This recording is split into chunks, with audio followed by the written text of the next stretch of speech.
Currently at the Dublin Institute of Technology have been since September 2008, and that's in part thanks to Peter Dunn, because he decided that he wanted to buy my company.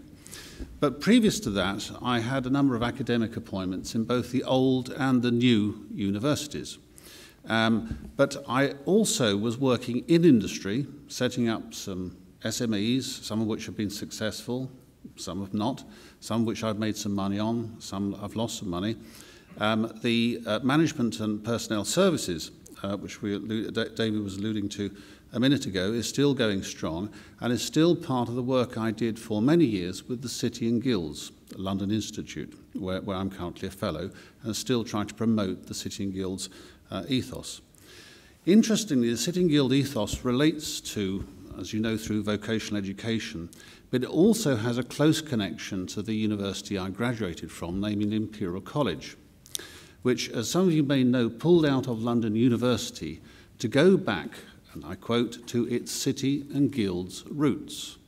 because Imperial College before 1908 was a City and Guild centre. In that sense, it was no different to the company I was chief executive of up until 2008. Now, in all my experience of working with City and Guilds in the vocational sector, in the old university sector, the new university sector, and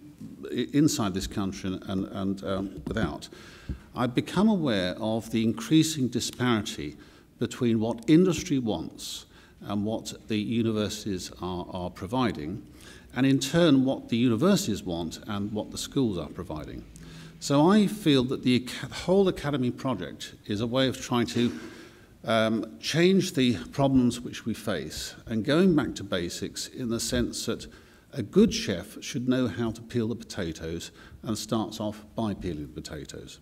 In my particular context of software engineering and computer science, I think we're all become aware, in fact there's been some political initiatives on this and some statements from Parliament, that our young people, our graduates, our students know how to use packages which have been designed in America or Japan or China, but they don't know how to software engineer them. And one of my principal concerns at the moment in general is to see how the new academy scheme can produce a new army of software engineers which we need for the ICT market, for the betterment of ICT technology, which is from the UK Limited. I think that's nearly my 5 minutes up. That's my overview. Thanks for listening.